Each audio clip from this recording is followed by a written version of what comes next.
Let's take a trip to one of the most powerful and cutting-edge observatories in the world, ALMA.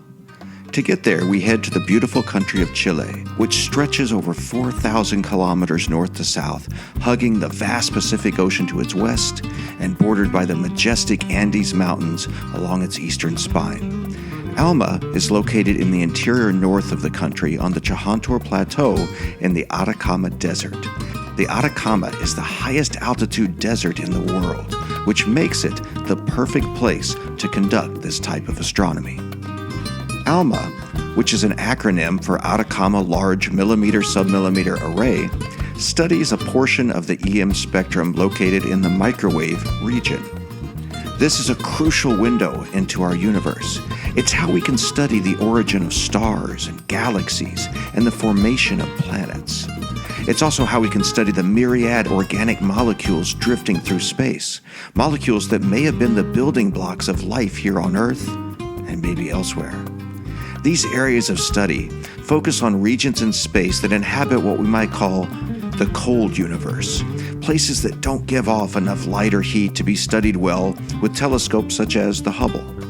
But the problem with studying that part of the spectrum is that the signals we receive from space are very weak in intensity. They're also blocked by water vapor in the atmosphere, which is why they want to build in places that are truly dry. The solution? Build a lot of really big antennas spread out over a vast area in a really dry climate. Beginning with just 16 dishes in 2011, ALMA now consists of 66 antennas of 12-meter and 7-meter diameters. The dishes are separated by as much as 16 kilometers. So many dishes spread out over such an immense area is necessary both to pick up such faint signals from space and to provide clear images, or what astronomers call resolution. ALMA's resolution is actually 10 times sharper than the Hubble telescopes. How is that possible?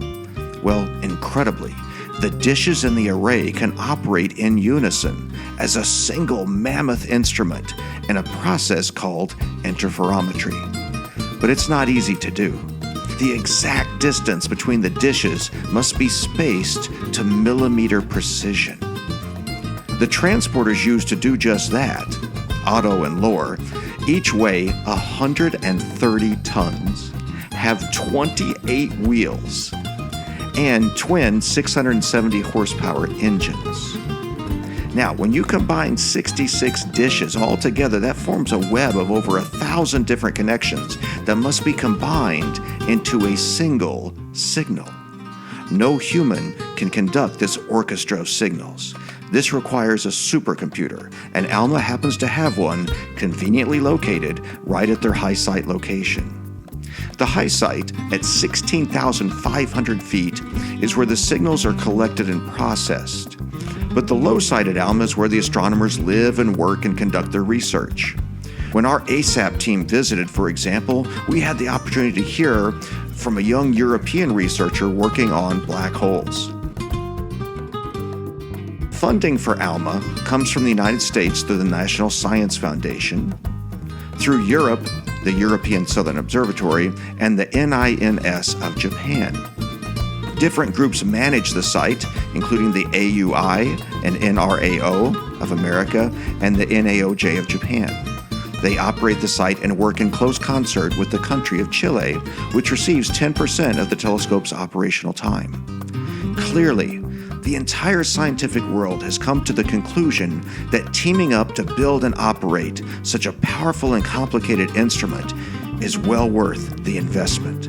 The Atacama Desert of Chile is the perfect place to conduct cutting-edge astronomy, and ALMA is the perfect instrument to find long-sought answers to questions about the origin of planets, stars, galaxies, and even ourselves.